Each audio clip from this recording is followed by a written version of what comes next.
resort turistici all'ex ospedale al mare del Lido e per dire no al progetto del grattacielo in quartiere San Marco a Mestre. Da domani disponibili altri 80.000 posti per vaccinarsi dai 40 anni in su, l'annuncio del presidente Zaia, che ha parlato anche di richiami e dosi per i turisti che arriveranno in Veneto.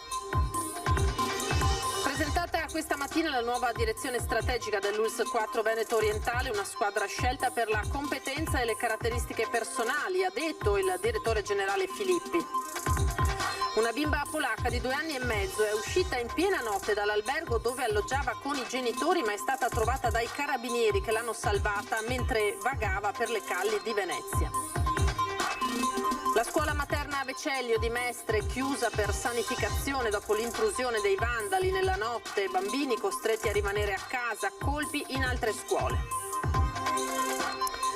La Madonna di Piazzale Giovannacci, che lo scorso novembre è stata brutalmente decapitata e privata delle mani, è tornata alla cittadinanza proprio nel mese di maggio, come da programma.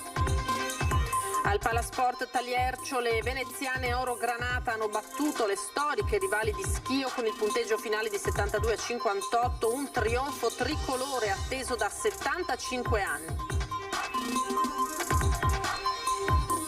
Buonasera, ben ritrovati in diretta con l'edizione di Venezia dei telegiornali di Antenna 3. È stata una giornata ricca di novità questa per le future riaperture, il coprifuoco, ma partiamo dalla protesta, dalla catena umana contro i resort turistici all'ex ospedale del Lido e contro il progetto del grattacielo in quartiere San Marco a Mestre. Vediamo le immagini e sentiamo le voci. La follia è fare un albergo lì, proprio una cosa lì dove c'è un ospedale. Quindi collettivamente per una volta diciamo fermamente no all'abbattimento del monoblocco. Grazie. Abbiamo già avuta abbastanza. Riqualificare, non distruggere, perché per noi è essenziale innanzitutto non dare ancora più spazio agli alberghi, ai resort, peraltro di proprietà, uno è anche di proprietà cinese, e che si stanno, appunto ricordiamo anche che la Cina si sta proprio impossessando anche della nostra città. Al villaggio San Marco, unico bel quartiere di Mestre, che cosa vogliono costruire? Un'enorme torre, la chiamano giardino verticale, la bugia, l'albero di 30 piani, diceva giustamente Celentano, e un centro commerciale enorme. In 200 tra comitati, associazioni ambientaliste del Lido di Venezia, del centro storico e della terraferma, tra cui Amico Albero ed Eco Istituto, insieme ai collettivi studenteschi, si sono dati appuntamento proprio al Lido con le proposte di sviluppo sostenibile, come chiede l'Agenda 2030 dell'ONU, e contro i progetti non partecipati di Cafarzetti, dicono. Il dato più importante di questa giornata sia che la cittadinanza porta la sua voce contro questi tipi di progetti. Grande il dissenso, specie contro l'abbattimento del monoblocco dell'ospedale del mare per costruire un resort di lusso con i 5 soggetti coinvolti: Regione, Cassa Depositi e Prestiti, Demanio, Comune e Sovrintendenza. Se non mi sbaglio l'82esimo di questa isola. Domenica prossima l'appuntamento a Mestre dalle 10 davanti all'ex cinema San Marco per la biciclettata contro il progetto del grattacielo. Quindi il prossimo mese ancora il Lido per un'altra assemblea pubblica. Che verrà fatta il 25 di giugno alle ore 18:30 in piazzetta Lepanto. Ora veniamo alla campagna di vaccinazione. Da domani disponibili altri 80.000 posti per gli over 40. Domani vi facciamo una sorpresa. Dal 9 al 16 di giugno, ma li trovate domani,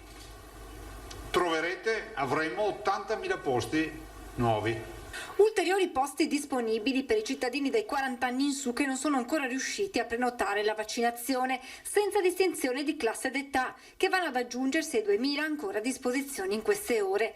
Al momento il 78% degli over 60, il 65% degli ultra cinquantenni e il 41% degli over 40 ha ricevuto una dose o è in attesa di farlo. L'appello è quindi quello di fissare la prima data utile a disposizione. Se non vediamo, ne parlavamo anche stamattina con l'assessore, posti occupati, noi apriamo ulteriormente, vacciniamo tutti gli altri, il resto della popolazione che ha diritto di essere vaccinata. Giornate di vaccinazioni per i cittadini dai 16 ai 40 anni, sempre attraverso prenotazione sul portale.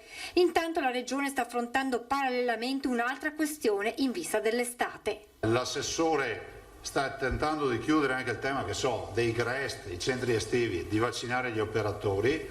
Al via anche le vaccinazioni nelle aziende. Sono partiti anche quelli aziendali che vanno per classi di età, non per l'azienda, e hanno già 4.000 prenotati. Intanto a breve dovrebbe arrivare una circolare della dottoressa Russo sui richiami. Stabilisce che l'ultima settimana del richiamo, la famosa sesta settimana, per comprovati motivi può essere anticipata fino a 35 giorni, cioè i 42 possono diventare 35, impegni di lavoro, uno ha già fissato le vacanze. E a proposito di stagione estiva, nel pomeriggio riunione a livello nazionale per affrontare il tema delle dosi ai turisti con la proposta della Regione Veneto. Noi vogliamo fare le seconde dosi ai turisti non veneti. Sì, italiani. A dire la verità io ho anche detto, anche gli stranieri se vogliono gli troviamo una soluzione. E anche il Veneto guarda con attenzione alle decisioni della cabina di regia sul fronte riaperture e coprifuoco. Ho l'impressione che non sia l'alta stagione che ci preoccuperà, cioè il luglio, definiamola alta, il luglio-agosto, no? Ma che la vera perdita, se mai ce l'avremmo, sia nella fase iniziale della stagione estiva. E a questo si sta lavorando perché oggi ci sono state sia la cabina di regia che la riunione ancora in corso del Consiglio dei Ministri. Spostare il coprifuoco alle ore 23 il prima possibile è l'obiettivo, fino al 7 giugno quando l'orario verrebbe spostato in avanti di un'ora, e cioè fino a mezzanotte, e poi l'ipotesi è quella di eliminare del tutto il coprifuoco dal 21 di giugno. Sempre che nel frattempo il Veneto non diventi regione bianca, e allora potrebbe cambiare nuovamente e cancellare il coprifuoco. Vi chiediamo quel nostro sondaggio di questa sera: coprifuoco fino al 21 giugno, è giusto secondo voi? 0422 1626 691 per rispondere di sì, 0422 1626 690 invece per rispondere di no. Come sempre l'esito del sondaggio andrà in onda poi questa sera nel corso di Ring, la prima serata di Antena 3 dedicata alla politica. È stata presentata questa mattina la nuova direzione strategica dell'ULSS 4 Veneto Orientale. Conosciamo i componenti. Il direttore generale dell'ULSS 4 Mauro Filippi ha presentato la nuova direzione strategica, una squadra scelta per la competenza e le caratteristiche personali, ha detto. Persone con un'adeguata esperienza nell'area che dirigono e un'età non avanzata, che hanno la capacità di lavorare in squadra e che nella comunicazione e nel rapporto con gli altri il loro punto di forza, ha concluso Filippi. Francesca Ciraolo è il direttore sanitario, fiorentina, 54 anni, laureata in medicina e chirurgia e specializzata in igiene e medicina preventiva. Intenderò lavorare sulle relazioni organizzative fra strutture ospedaliere, fra l'ospedale e il territorio, fra tutti questi soggetti e tutti i portatori di interessi all'esterno, le istituzioni, le associazioni, il volontariato. Infine, un ambito molto importante sul quale intendo impegnarmi è quello della innovazione organizzativa e tecnologica. Paola Paludetti, 59 anni, residente a Vittorio Veneto e direttore dei servizi sociosanitari. Quello che mi piacerebbe raggiungere come obiettivo è proprio la condivisione delle progettualità con l'ospedale, cioè proprio la condivisione tra ospedale e territorio della presa in carico dei nostri assistiti, siano essi minori, adulti, anziani, disabili e persone con problemi di salute mentale, di dipendenze, la possibilità proprio che il percorso sia condiviso da tutti gli attori. Infine Massimo Visentin, direttore amministrativo 49enne, residente a Treviso, laureato in economia aziendale all'Università Ca' Foscari. Il nostro impegno sarà questo, sarà quello di rafforzarci. Veniamo da alcuni anni in cui il settore pubblico ha avuto una contrazione di investimenti. Ora si sta verificando una svolta in questo senso e noi vogliamo essere assolutamente protagonisti di questa nuova dimensione delle aziende sanitarie. La scelta di utilizzare i tamponi rapidi su larga scala è stata basilare per evitare pericolose diffusioni di varianti del Covid-19 in Veneto. Lo sostiene il direttore generale dell'ULSS 2 Marca Trevigiana, Francesco Benazzi. Con i tamponi rapidi noi massimo 11-15 minuti riusciamo a avere l'esito e quindi isoliamo la persona e facciamo il tracciamento, soprattutto con le varianti, più che mai con le varianti, perché purtroppo noi abbiamo bisogno, per evitare il diffondersi del coronavirus, che le varianti vengano individuate e bloccate al più presto. Una parte importante dell'opera di contenimento del contagio da Covid-19 si è sviluppata individuando il più alto numero di positivi nel tempo più rapido possibile. Francesco Benazzi, direttore generale dell'ULSS 2, non ha dubbi sul contributo prezioso garantito dalla scelta di un largo utilizzo dei tamponi rapidi in Veneto.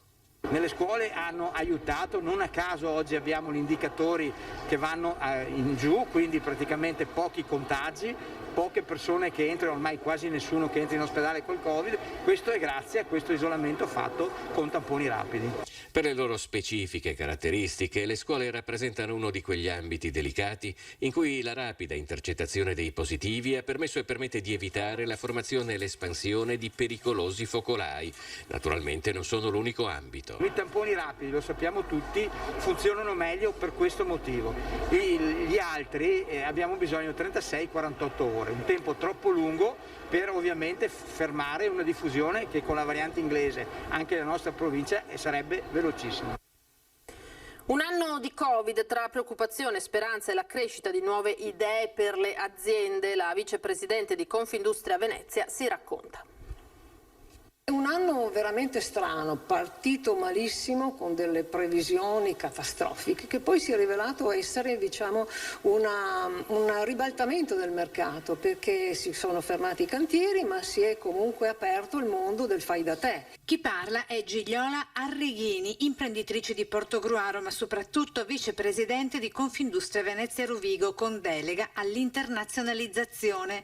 Quindi diciamo che le imprese del nostro stesso settore hanno approfittato di questa rivoluzione veramente epocale per riposizionarsi sul mercato con prodotti adeguati per il fai da te. È l'imprenditrice che rientra in quel 30% complessivo di donne che occupano posizioni manageriali in tutta Italia e nel più ristretto 20% di donne che stanno ai vertici istituzionali, secondo i dati Eurostat e Ocse sul nostro territorio. È lei a portare avanti l'attività di famiglia da generazioni. Noi siamo un'impresa nata 70 anni fa. L'anno scorso dovevamo festeggiare il 70° che però ci è stato di fatto impedito. Siamo già alla terza generazione e produciamo a Portogruaro pitture e vernici per il settore dell'edilizia, il mondo dell'intumescenza e anche del legno. È sempre lei ad aver avuto l'idea, già progetto operativo, di valorizzare l'export in Cina delle nostre medie e piccole imprese del territorio, progetto presentato nei giorni scorsi proprio dal numero 1 degli industriali veneziani. L'esportazione è vitale per la crescita delle imprese e sappiamo anche quanto vale il mercato cinese per le imprese italiane, per cui abbiamo puntato al fatto di poter avere uno strumento che facilitasse la conoscenza ma soprattutto anche l'approfondimento di mercati. La cronaca, ci sono stati attimi di paura questa mattina nella filiale di Centro Marca Banca a Scaltenigo di Mirano. 2 rapinatori col volto coperto sono entrati verso le 8:40. Uno di loro ha portato i clienti in un ufficio insieme a 2 dipendenti per assicurarsi che non lanciassero l'allarme, mentre il complice ha minacciato il cassiere con un taglierino, ma non è riuscito a ottenere nulla perché si sono resi conto che le cassaforti erano chiuse con il temporizzatore e che ci sarebbero voluti 20 minuti per aprirle, così se ne sono andati subito a mani vuote e poco dopo sono arrivati sul posto i carabinieri. Una bimba polacca invece di quasi 3 anni è riuscita a uscire dall'albergo in piena notte ed è stata trovata e salvata proprio dai carabinieri tra le calli. Domenica notte verso le 3, durante un controllo del territorio, i carabinieri hanno trovato una bimba di 2 anni e mezzo che vagava tranquilla, da sola, per le calli veneziane. A quel punto l'hanno portata nel reparto di pediatria dell'ospedale Santi Giovanni e Paolo, dove i medici hanno appurato che la bimba era in ottime condizioni di salute. Quindi sono stati avviati gli accertamenti per capire da dove venisse. Solo verso le 8 di mattina i carabinieri sono riusciti ad individuare i genitori, una famiglia di origini polacche in vacanza a Venezia che alloggiava a Cannareggio. Terrorizzati per la scomparsa della figlia, sono stati prima rassicurati dai militari dell'Arma, poi accompagnati all'ospedale dove hanno potuto riabbracciare la loro bimba. Dagli accertamenti successivi si è appreso che la piccola durante la notte era riuscita ad uscire dalla camera dell'albergo, percorrendo poi alcune decine di metri prima di essere trovata dai carabinieri. La materna Vecellio di Mestre, oggi chiusa per sanificazione causa intrusione. Così nel cartello esposto all'ingresso della scuola dopo il raid dei vandali nella notte. Bambini costretti a restare a casa e a disdire la prenotazione per la mensa. Gesto riprovevole, la dura condanna dell'assessore alla scuola Laura Besio. Stessa dinamica della settimana scorsa con l'atto vandalico registrato alla Peter Pan e prima ancora alla scuola per l'infanzia Aquilone. L'obiettivo è sempre lo stesso, i pochi spiccioli delle macchinette. I bambini della Vecellio comunque domani rientreranno in classe. È terminato il restauro della Madonnina di Piazzale Giovannacci a Marghera, ricorderete quell'episodio, che da oggi finalmente torna alla cittadinanza.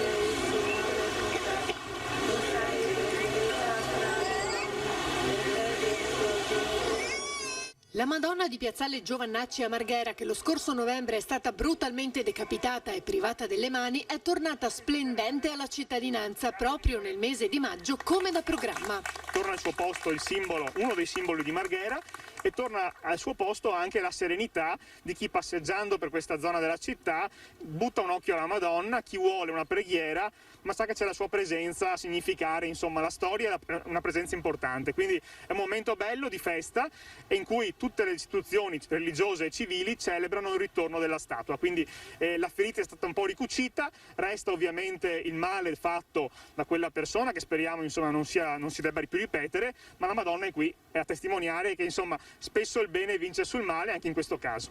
Per quel gesto fu denunciato un 31enne palestinese con permesso di soggiorno per motivi umanitari che aveva ottenuto lo status di rifugiato in Belgio. Si è pensato al peggio, no? In genere quando magari le relazioni e i rapporti sembrano tutti tranquilli, un fatto del genere manifestava un disagio che ricadeva un po' sulla nostra comunità. Poi abbiamo capito che non c'era niente di tutto questo e sono contento che sia avvenuto il restauro perché temevo che succedesse come magari a volte succede, passato un po' il momento emozionale, che la cosa invece ho dovuto un po' così tenere presente a chi lavorava e le cose sono andate a buon punto. Con la mia emozione di questa mattinata vedere la Madonnina nuovamente a disposizione dei nostri cittadini è fondamentale. Io mi premeva ringraziare tantissimo il sindaco Brugnare e l'amministrazione comunale che in pochissimo tempo, in pochi mesi, sono riusciti a riportarci qui la Madonnina nuova. E ora chi vorrà potrà tornare a fermarsi per una preghiera o per la recita del rosario.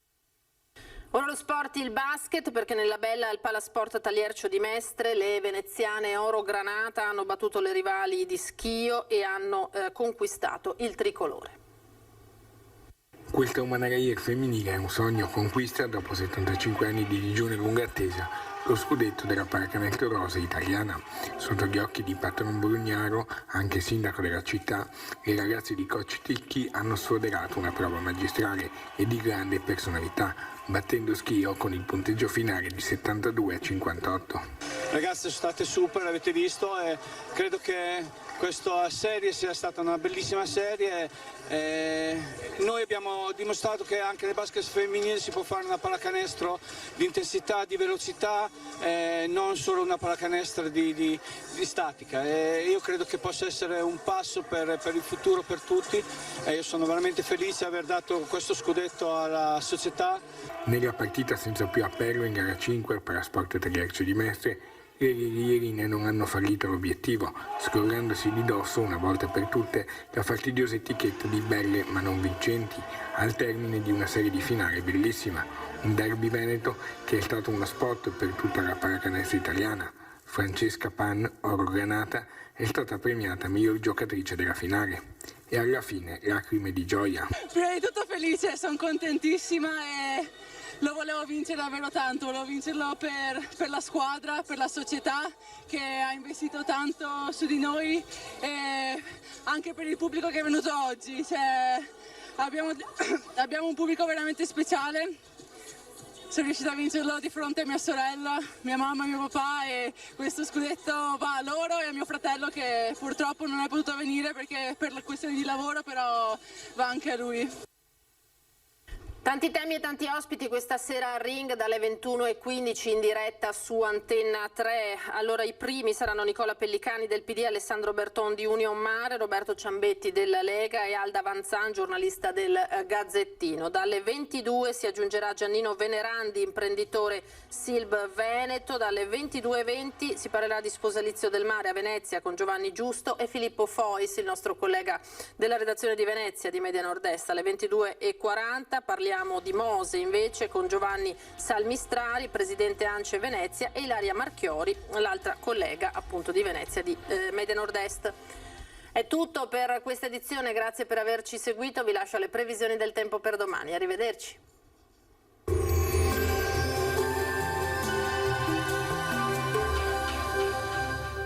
Il Piccolo Scavo è specializzato nella realizzazione di impianti fognari, sottoservizi per utenze e adeguamento fognario alla rete consortile. Bentrovati al meteo.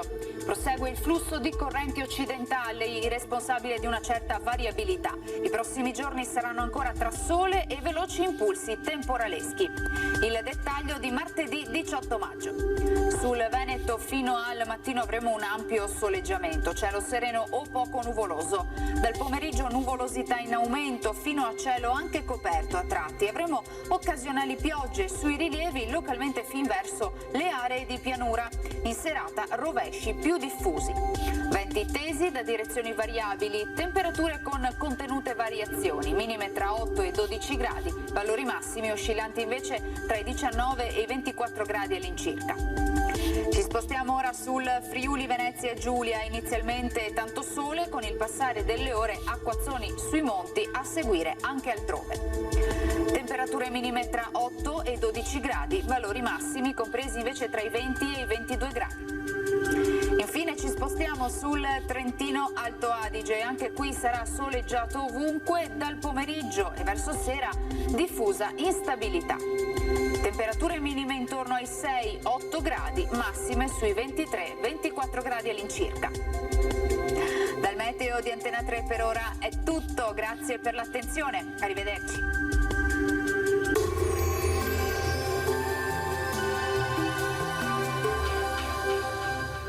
Il Piccolo Scavo è specializzato nella realizzazione di impianti fognari, sottoservizi per utenze e adeguamento fognario alla rete consortile.